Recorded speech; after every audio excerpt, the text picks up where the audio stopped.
नमस्कार. मी महेंद्रकर योद्धवीर शिवराम, सोलापूर महानगरपालिका प्रशाला क्रमांक 2, बाळीवेस, सोलापूर. आज आपण पाहणार आहोत इयत्ता 10वी विभाग 2. प्रकरण आहे सूक्ष्मजीवांची ओळख. आपल्याला साधारणपणे डोळ्याला दिसणारे जे मोठे प्राणी आहेत ते सहज आपण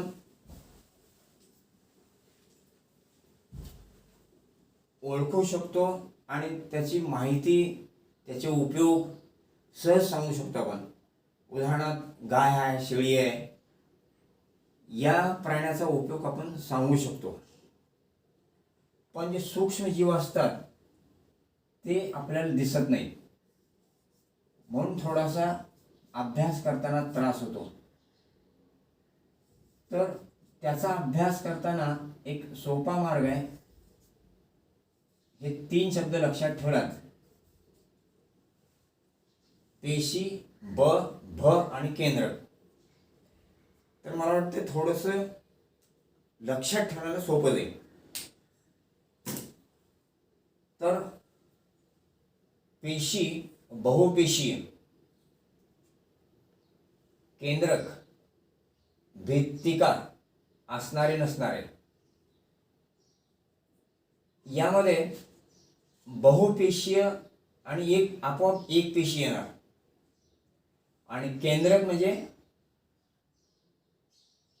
दृश्य केंद्रकी आणि अदृश्य हा शब्द न वापरता आदि केंद्रिक असा शब्द वापरला. तर काय होईल बघा, जे डोळ्याला दिसत नाहीत पण दृश्य केंद्रकी आणि आदि केंद्रकी असे काही जीवाणू असतात. या जीवाणूशी संबंधित काही विकरे तयार होतात. म्हणजे नेमकं काय? विकरेचा अर्थ एखादी क्रिया करायची आपल्याला. ती क्रिया करताना एखादी क्रिया करताना आपल्याला उष्णता द्यावी लागते, वेळ खूप लागतो. वेळ आणि उष्णता कमी करून क्रिया लवकर घडून आणायची असेल तर त्यात आपण काही पदार्थ टाकतो. आपण समजा उदाहरणार्थ आपण भांड्यामध्ये भात शिजवायला लावलो. आपण त्या भांड्यात भात शिजवताना आपण त्यावर झाकण ठेवलं फक्त, तर ती शिजण्याची प्रक्रिया जलद होते. का? तर दाब वाढतो आणि दाब वाढल्यामुळे पाण्याचा उत्कळांक वाढतो, ते भात लवकर शिजतो. हीच रीत आपण कुकरमध्ये वापरतो. तर आपल्या शरीरामध्ये सुद्धा विकर असतात आणि म्हणून क्रिया घडत असताना आपलं तापमान 37 असतंय, पण त्या क्रिया उच्च तापमानाची क्रिया निम्न तापमानाला घडतात. हे विकर असतात. म्हणजे पेप्सिन, ट्रिप्सिन, लायपेज हे विकर आपल्या शरीरात असतात. तसं हे विकर जर आपल्या शरीरात समजा कमी पडले तर आपल्याला बाहेरून विकर घ्यावे लागतात आणि आपलं रोग आटोक्यात आणावे लागतात, प्रकृती चांगली ठेवावी लागते. मग याचा जो अभ्यास केला जातो त्याला म्हणतात उपयोजित सूक्ष्म जीवशास्त्र. आता याचाच वापर आपण काय करतो? औद्योगिक उत्पादनामध्ये वापर करतो. याच्यामध्ये नेमकं काय करतात की किण्वन क्रिया करतात. किण्वन क्रिया म्हणजे नेमकं काय? जटिल पदार्थाचे साध्या पदार्थात रूपांतर करणे आणि त्यातून कार्बन डायऑक्साईड मुक्त होतो. म्हणजे उदाहरणार्थ आपल्याला डाळ भात पचत नाही, आपल्या शरीरात लवकर पचत नाही, म्हणून आपण ते भात एक दिवस भिजवला त्यानंतर त्याचं रूपांतर इडलीमध्ये होतंय. ती इडली आपण खाल्ल्यानंतर 1 तासात ते पचते. हे त्याचे वैशिष्ट्य आहे. तसं किण्वन प्रक्रिया करून उत्पादने मिळवतात. काय मिळवतात? हे पाव आहे. पाव थोडा आंबूस लागतो, चवदार लागतो, म्हणून पाव निर्मिती करतात. त्यानंतर हे चीज आहे. म्हणजे तुम्ही वाफ दुकानात 10-20 रुपयाला जर घेतलात तर पटकन लक्षात येईल चीज म्हणजे नेमकं काय. आणि हे दही म्हणजे दुधापासून तयार होणारे पदार्थ, धान्यापासून तयार होणारे पदार्थ आणि वेगवेगळ्या फळापासून तयार होणारे पदार्थ, असे वेगवेगळे पदार्थ आपण सूक्ष्मजीवाचा वापर करून करू शकतो. आता वाईन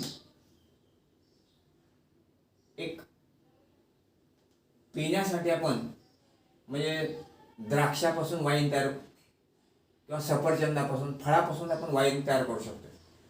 आणि रसायनासाठी लागणारा कच्चा माल सुद्धा आपण तयार करू शकतो. आणि विकर म्हणजे उत्प्रेरकाचं काम करणारे विकरे सुद्धा आपण तयार करू शकतो. त्यानंतर या सूक्ष्मजीवापासून आपण कचरा व्यवस्थापन करू शकतो आणि प्रदूषण सुद्धा नियंत्रित करू शकतो आपण या सूक्ष्मजीवाचा वापर. आता आपल्याला बघायचं आहे योगर्ट. योगर्ट म्हणजे नेमकं काय?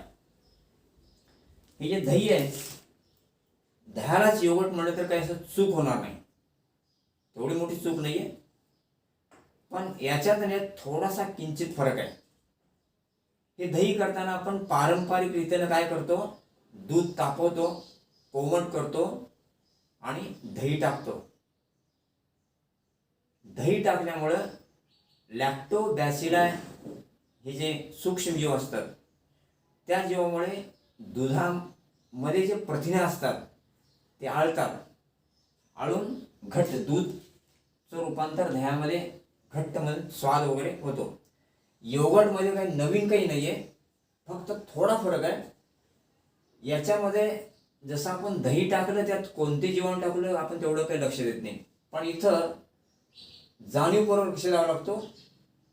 म्हणजे दुधाचं तापमान किती असावं, दूध कोमट केलं आपण, दूध तापवलं पण किती कोमट असावं, जर पद्धतशीरपणे आपण नियंत्रण केलं तर मात्र आपल्याला जे दही तयार होणार आहे ते व्यवस्थित होईल. त्यामध्ये स्ट्रेप्टोकॉकस थर्मोफिलिस आता जे आकार गोल असतो, अशा गोल आकाराला साधारण आपण स्ट्रेप्टोकॉकस जीवाणू म्हणतो. थर्मोफिलिस म्हणजे ज्यांना उष्णता आवडते असे स्ट्रेप्टोकॉकस थर्मोफिलिस व लॅक्टोबॅसिलाई डेल्ब्रुकी जीवाणू यांचं प्रमाण 1:1 घ्यायचं आणि ते दुधात टाकल्यानंतर स्ट्रेप्टोकॉकस थर्मोफिलिस या जीवाणूमुळे त्यामध्ये असलेल्या लॅक्टोज साखरेचं म्हणजे लक्षात सहज सोप्या भाषेत लॅक्टोज, तर त्याला ग्लुकोज, फ्रुक्टोज असे वेगवेगळे नाव आहेत, पण आपण लॅक्टोज जे शर्करा असते त्या लॅक्टोज शर्करेचं रूपांतर लॅक्टिक आम्लात होते, आंबूस तयार होते. आणि लॅक्टोबॅसिलाई या जीवाणूमुळे असिटाल्डिहाइड, फॉर्माल्डिहाइड त्या अल्डिहाइडचे गट आहे, त्या गटामधला असिटाल्डिहाइड हा पदार्थ मिळाल्यामुळे याला एक विशिष्ट वास, चव, सुगंध असा एक येत असतो फळामध्ये आल्यासारखा. पण हे दोन मिळाल्यामुळे खाद्यपदार्थ जो तयार होतो तो चवदार होतो. आणि हे वापरल्यामुळे पौष्टिकता वाढते, कारण ह्याच्यामध्ये मुद्दाम ह्यात काय करतात, थोडंसं दूध पावडर टाकतात, प्रथिनाचं प्रमाण वाढतं. त्यानंतर आहे चीज निर्मिती. चीज निर्मिती म्हणजे ह्याच्या वड्या मिळतात बाजारात. त्या चीज निर्मितीमध्ये दूध म्हणजे गाईचं दूध विशेष घेतात, त्याच्यामध्ये काही जीवाणू विषाणू काय आहेत का त्याचं निरीक्षण करतात, त्याला तापवतात, कोमट करतात. आपल्या घरात जे रोज आपण दही करतो तसं. त्यामध्ये दुधामध्ये लॅक्टोबॅसिलाय लॅक्टिस आणि लॅक्टोबॅसिलाय क्रिमोरिस आणि स्ट्रेप्टोकॉकस थर्मोफिलिस हे जीवाणू टाकतात. या प्रक्रियेमुळे दूध आंबतंय म्हणजे दही होतंय. आता या दह्यामध्ये आणि समजा एक गाडग्यामध्ये दही लावलं तर ते घट्ट होते, ते त्यातलं पाणी काढून टाकलं जाते. ह्याच्यामध्ये परत पाणी आहे. आता हे पाणी काढण्यासाठी दह्यामधलं त्यावर काही वेगळी प्रक्रिया करतात. त्याच्यामध्ये कवक जे असतंय त्या कवकापासून एक प्रोटीएज नावाचा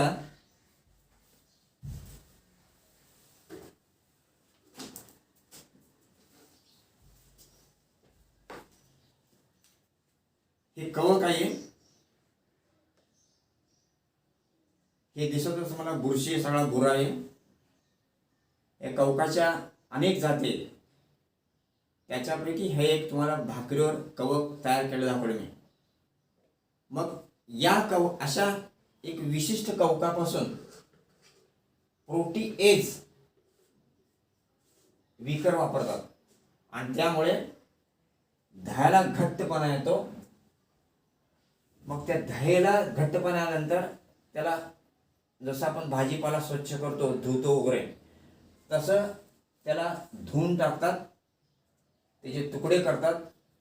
त्यात अजून काही समजा घटक मिळवायचे असतील ते घटक मिळवतात, आवश्यक सूक्ष्मजीव मिळवतात आणि अशा वड्या तयार करून आपल्याला बाजारात हे उत्पादन हे मिळते आपल्याला. त्यानंतर आहे प्रोबायोटिक्स. आता हे शब्द आणि ह्याचा उलटा शब्द अँटीबायोटिक्स. प्रोबायोटिक्स, अँटीबायोटिक्स हे शब्द ॲट अ टाइम दोन्ही एकाच वेळेस लक्षात सोपं जाईल. अँटीबायोटिक्स काय करतात म्हणजे जे काही जीवाणू आहेत त्या जीवाणूला ते मारतात. अँटीबायोटिक्स कुठून मिळतात? जीवाणूपासून मिळालेले कार्बनी संयुग म्हणजे अँटीबायोटिक्स. मग हे अँटीबायोटिक्स काय करतात? जीवाणू मारतात. मग जीवाणूला मारल्यानंतर आपल्याला जीवाणू उपयुक्त सुद्धा आहेत आणि उपद्रवी सुद्धा आहेत. ह्या दोघांचा विचार करावा लागतो. अँटीबायोटिक्स सतत घेत राहिलं औषधाच्या रूपामध्ये तर त्याचा वाईट परिणाम काय होतो? आपल्या जठरामध्ये किंवा अन्ननलिकेमध्ये जे जीवाणू असतात, उपयुक्त जीवाणू असतात, ते उपयुक्त जीवाणू सुद्धा नष्ट होतात आणि मग आपली पचनक्रिया बिघडते आणि अतिसारासारखे अनेक घातक रोग आपल्याला होतात. मग हे प्रोबायोटिक्स म्हणजे नेमकं काय? दुग्धजन्य पदार्थ आहेत, म्हणजे सोप्या भाषेत दुधापासून तयार झालेले पदार्थ. आणि अँटीबायोटिक्स काय? दुधापासून तयार झाले नाहीत, जीवाणूपासून मिळवलेले रासायनिक किंवा कार्बनी पदार्थ म्हणजे अँटीबायोटिक्स. पण प्रोबायोटिक्स म्हणजे काय? दुधापासून मिळवलेले पदार्थ. किंवा अगदी विशेष शब्द वापरायचा झाला तर ज्या पदार्थामध्ये जीवाणू क्रियाशील आहेत असे पदार्थ त्याला म्हणतात प्रोबायोटिक्स. तर दुग्धजन्य पदार्थात लॅक्टोबॅसिलस ॲसिडोफिलस, लॅक्टोबॅसिलाई केसी असे वेगवेगळे जीवाणू वापरले जातात. यामुळे होणार काय? आपण हे असे पदार्थ वापरले प्रोबायोटिक्स, तर सर्वात महत्त्वाची आपली पचनक्रिया सुधारते. आणि पचनक्रिया सुधारल्यासोबतच दुसरी एक गोष्ट होते, आपल्या शरीरामध्ये क्लॉस्ट्रिडियम असे काही जीवाणू असतात. ते जीवाणू आपल्याला उपद्रवी असतात. ते जीवाणू आपल्याला मारले पाहिजे. म्हणून हे प्रोबायोटिक्स अन्नपदार्थ आपण खाल्ले तर सूक्ष्मजीवाची वाढ होते आणि त्रास देणाऱ्या जीवाणूचा नाश होतो. म्हणून याच्यामध्ये आपल्याला काही बाजारात काही उत्पादने सुद्धा मिळतात. उदाहरणार्थ कोळीपासून लोणचे तयार केले असते. त्या लोणच्याला दुसरं इंग्रजीमध्ये सोरक्रूट असं नाव आहे. तेल आहे, कॉर्न सिरप आहे, म्हणजे मक्यापासून तयार केले. असे वेगवेगळे पदार्थ वापरून आपण उपयुक्त सूक्ष्मजीवाला सक्रिय करू शकतो आणि त्यामुळे काय होणार, आपली पचनक्रिया सुधारणार. त्यानंतर अतिसारासारखे जर विकार असतील आपल्याला तर निश्चित आपले सुधारणार. समजा आपण सतत जर ताक जर आपण पिलं, समजा खूप आपल्याला अतिसार होत असेल, ताक जर पिलं तर ताकामध्ये जीवाणू असतात. ते जीवाणूमुळे पचनक्रिया सुधारते आणि आपल्या अतिसाराचा आजार कमी होतो. त्यानंतर दुसरा एक मुद्दा, आपण दुधापासून तयार झालेले पदार्थ बघितलं. दुसरा मुद्दा येतो, धान्यापासून काही पदार्थ तयार करतो आपण आणि फळापासून काही करतो आपण. म्हणजे निर्मिती तयार करत असताना, तर हा पाव आहे, हा पाव तयार करताना आणि चपाती करताना फरक काय बघा, थोडा फरक आहे, काही जास्त फरक नाही आहे.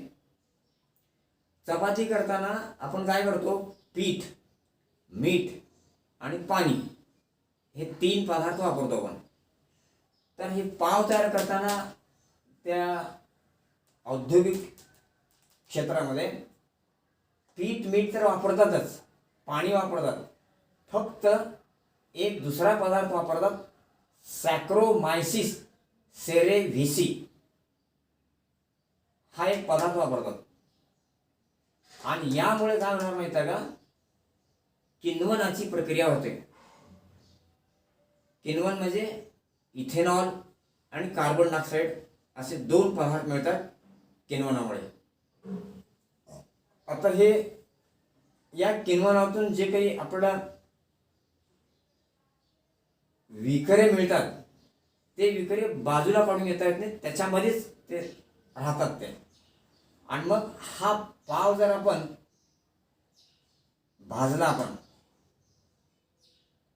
भाजल्यानंतर त्यातून कार्बन डायऑक्साईड मुक्त होतो आणि इथेनॉल आंबूसपणा तसंच राहतो.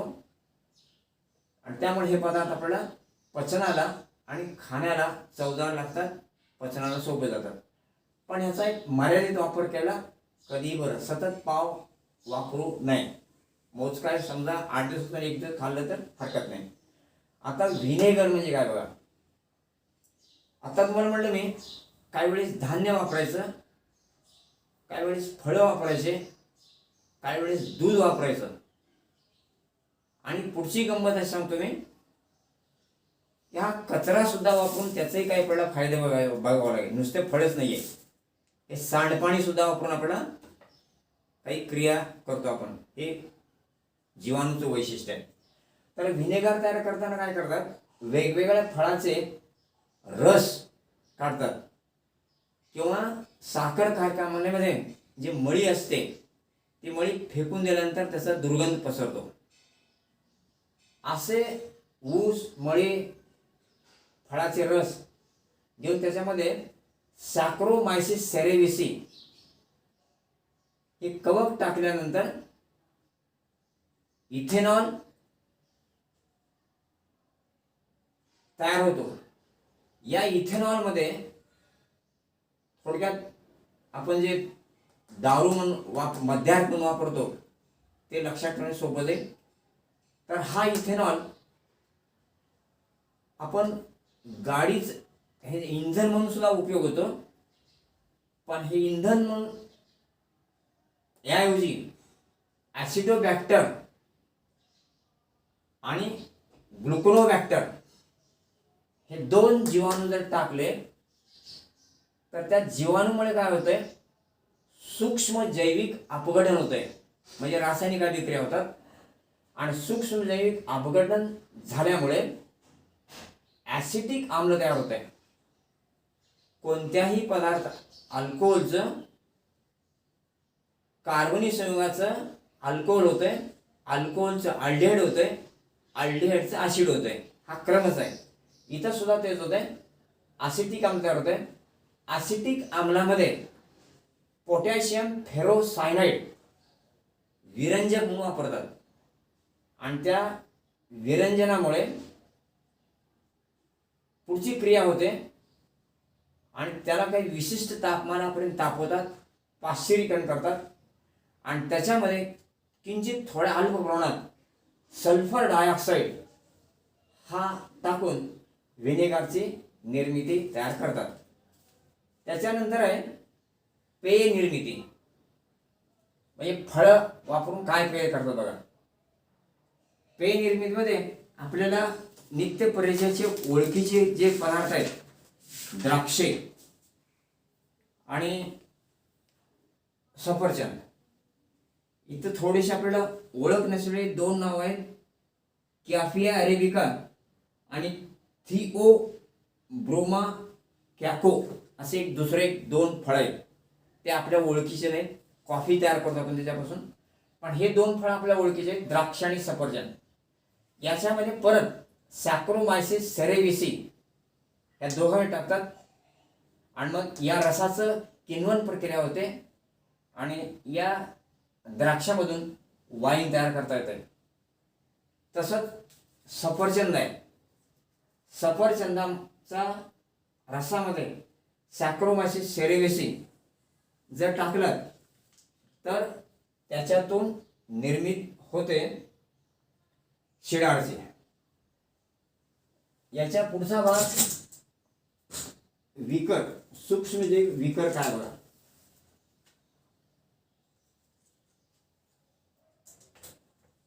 विकर या शब्दाचा शब्दशः अर्थ आहे एक उत्प्रेरक. कमी तापमानाला, कमी दाबाला, पीएच कमी असताना जी क्रिया जलद रीतीने घडून आणल्या जातात त्याला विकर म्हणतात. मग या विकाराचा नेमका फायदा काय होतो, रासायनिक उत्प्रेरक सुद्धा वापरतात. आता उदाहरणार्थ तेलापासून तूप करायचं आपल्याला तर निकेल हा उत्प्रेरक वापरतात. किंवा दुसरी गोष्ट, आपण दही तयार करताना त्याच्यामध्ये लिंबू पिळल्यानंतर दही होणार, त्याऐवजी आपण दुधामध्ये दही टाकलं तर हे जीवाणूपासून तयार झालेलं दही असतंय. लिंबापासून तयार झालेलं दही मिळेल आणि जीवाणूपासून. याचा फायदा काय होतो, दही परत पुन्हा पुन्हा आपल्याला पुनर्वापर करता येतो. हा त्याचा फायदा आहे. आणि मग तापमान, कमी तापमानाला क्रिया घडते.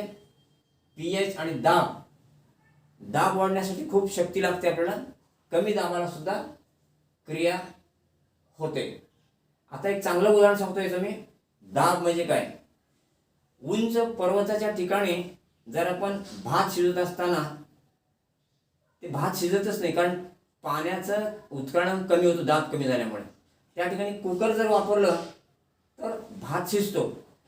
तसा दाब देण्यासाठी सुद्धा खर्च लागतो. आणि जर समजा आपण विकर वापरलं तर परिणाम काय होणार, दाब वाढवायची गरज नाहीये. म्हणून सोप्या रीतीने आपण काय करू शकतो, सूक्ष्म जे विकरे जर वापरले तर हा खर्च आपल्याला कमी करता येतो. त्यामुळे ऊर्जा बचत होते. आणि जर समजा विकर न वापरता काही पदार्थ तयार करायचे असतील तर आपल्याला महागडे साधन घ्यावं लागतात. ते सुद्धा वाचतात, त्याची गरज भासत नाही.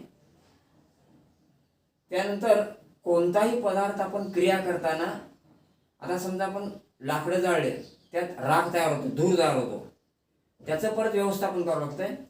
त्याऐवजी जर समजा आपण अनावश्यक पदार्थ त्याचं उत्पन्नच होऊ नये दिले, त्यामुळे काय होणार, शुद्धीकरणाची गरज पडणार नाही, सरळ सरळ होतं.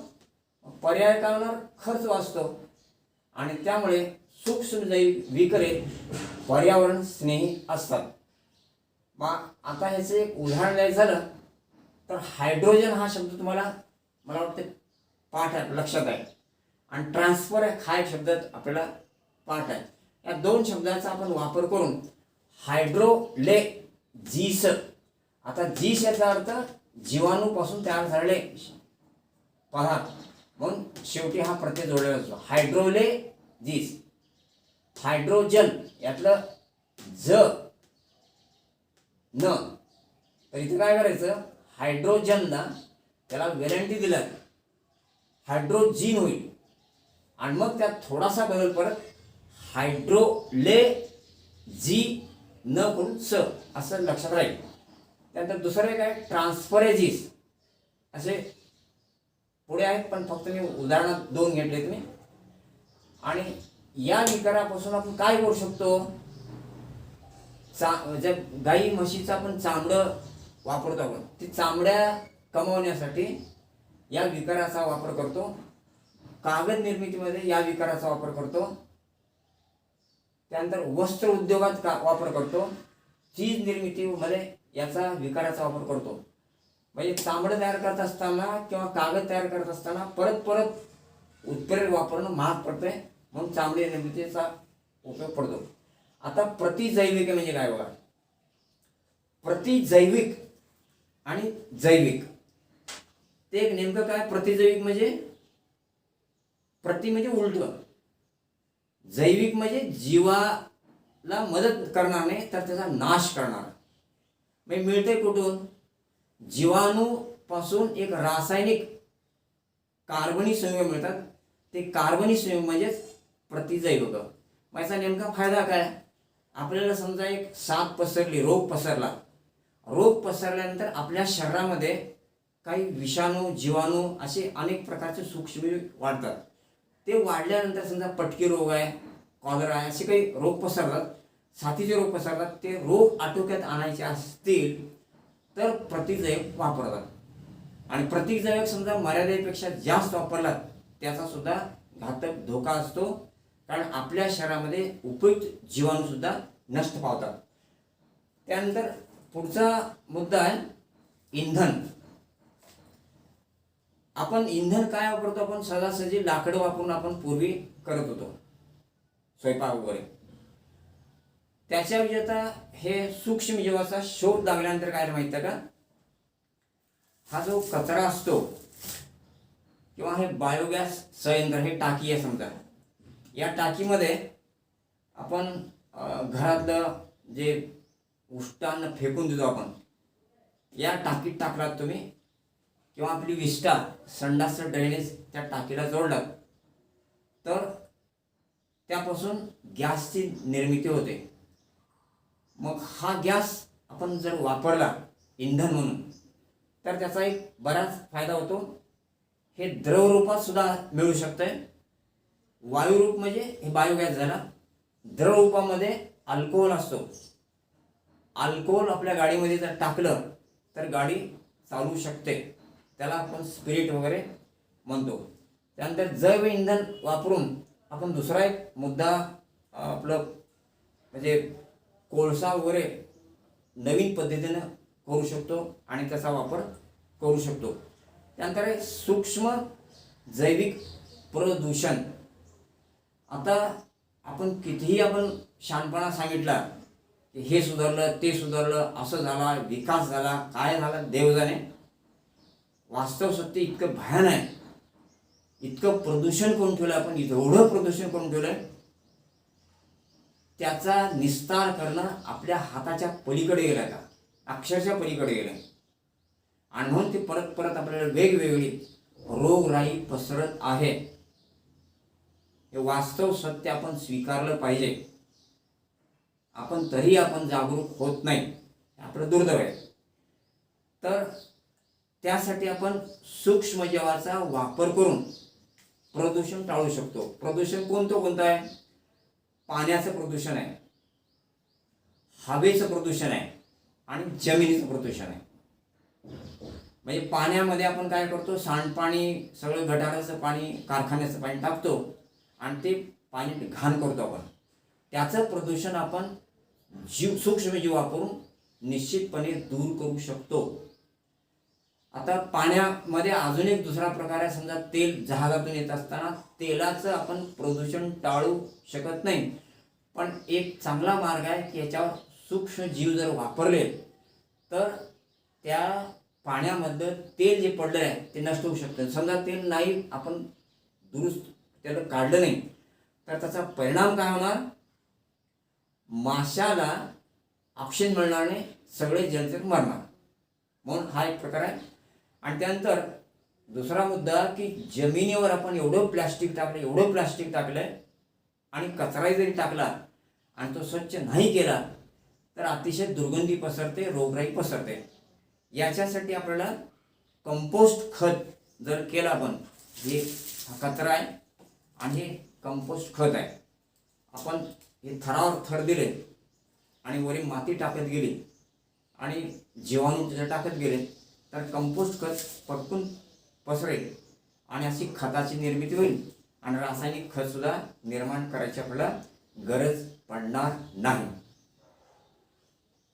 त्यानंतर हे जे खत, हे कचरा आहे, हा कचरा जर समजा अगोदरच्या खेडेगावामध्ये उकोंडे असायचे, त्यात कचरा टाकायचे. आता फक्त थोडेसे सुधारित पद्धत म्हणजे काय, हा कचरा टाकतात, त्याला भूमिभरण स्थळ म्हणतात. हा कचरा थरावर थर टाकतात. अगोदर प्लॅस्टिकचं अस्तर देतात म्हणजे त्यातून प्रदूषण होऊन येऊन, आणि थरावर थर टाकून काही दिवसानंतर रासायनिक क्रिया न करता जैविक प्रक्रिया करून त्यातून खताची निर्मिती होते.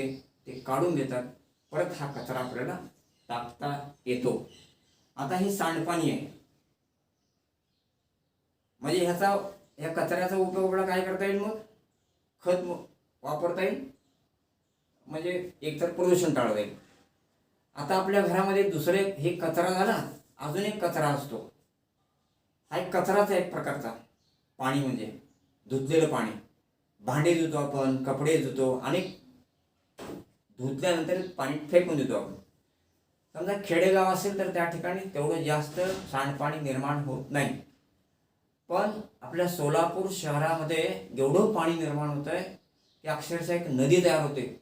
अक्षरशः नदी, उन्हाळ्यात सुद्धा नदी होते आणि ही नदी जाऊन पुढे गटाराच्या रूपात अतिशय प्रदूषित पाणी साठल्यामुळे होतं. मग त्यात जलपर्णी वगैरे खूप वाढतात, त्याचा घातक परिणाम होतो. मग या सांडपाण्यामध्ये गमतीशीर मुद्दा काय माहिती का, कपडे धुताना आपण जे साबण वापरतो किंवा निरमा पावडरसारखे काही पदार्थ वापरतो, ते पदार्थ अतिशय घातक असतात.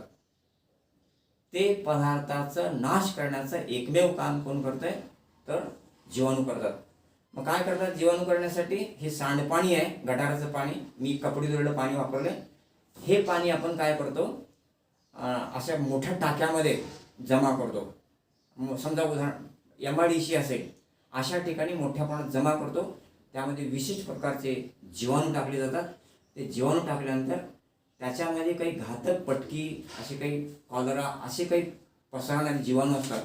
ते जीवाणू पसरले नष्ट होतात आणि ते पाणी आपल्याला इतर ठिकाणी व्यवस्थितपणे वापरता येत आहे. त्यानंतर इथे काय, अजून प्लॅस्टिकच्या बाटल्या आणि समुद्रामध्ये तेल पडले आहे. ते समुद्राचं तेल स्वच्छ करण्यासाठी एकमेव मार्ग आहे की त्यात जीवाणू टाकले आपण. ते जीवाणू टाकल्यानंतर तेलाचा तवंग नष्ट होतो आणि नष्ट झाल्यामुळे होणार काय, शेवटी ते खाल्ले जीवाणू असतात ते व्यवस्थित जगू शकतात. अजून एक किण्वन प्रकरण मिळाले, सरोप हा एक प्रकार आहे. पेरण्याआधी बियाणातून पोषक संरोपणाची फवारणी केली जाते. त्यामुळे काय होते, ते पिकाची वाढ वेगाने होते. त्यानंतर अजून एक इथं एक मुद्दा तुम्हाला सांगायचा, फक्त जैव कीटकनाशके. आपण काय करतो, फवारतो आपण, ते फवारल्यानंतर काय होतंय, ते पिकावर तसं राहतं ते, किंवा पिकाच्या खाली जरी पडलं तर ते वातावरणात पसरलेलं असतं. हे पसरलेलं आपण काय करू शकतो, नष्ट करू शकत नाही आपण त्याला, तसंच पसरत ते. आणि मग ते DDT वगैरे ते जनावरं समजा खाल्ले तर ते DDT खाण्यामुळे जनावरांच्या दुधामध्ये उतरते आणि ते दुर्दैवानं आपल्याकडे येते. पेरले तसे उगवते म्हणतात ना, तसा प्रकार आहे. आपण जे केलं ते आपल्या नशिबी पुढे येणार. DDT आपल्या शरीरात निश्चित येणार. मला काय करायचं तर आळी नियंत्रण, कीड नियंत्रणासाठी सोपा मार्ग आहे, जैव जिवंत प्राणी वापरायचे. म्हणजे आपण काय करतो, आपण साधारण उंदरं मारण्यासाठी समजा औषध वापरलं, त्याच्याऐवजी मांजर पाळली तर सोपं आहे ना. किंवा किडे आपले जे छोटे किडे पसरले असतात, त्या जर चिमण्याकडे नीट निरीक्षण केलं तर त्या चिमण्या काय करतात, ते छोटे छोटे जीव खाऊन टाकतात ते, आणि त्यामुळे आपोआप नियंत्रण होणार. ही निसर्गाची अशी रीतच आहे. तशीच रीत आपण जर समजा जीवाणू कवक याच्यापासून मिळालेले पिकावर जर कीड आणि कीटकनाशकाचे काही कीटक फवारणी केली तर निश्चितपणे कीटकाचा, जीवजीवाणूचा नाश होतो. ही अतिशय थोडक्यामध्ये सूक्ष्म जीवाची मी ओळख करून दिली. व्हिडिओ पाहिलात आपले धन्यवाद.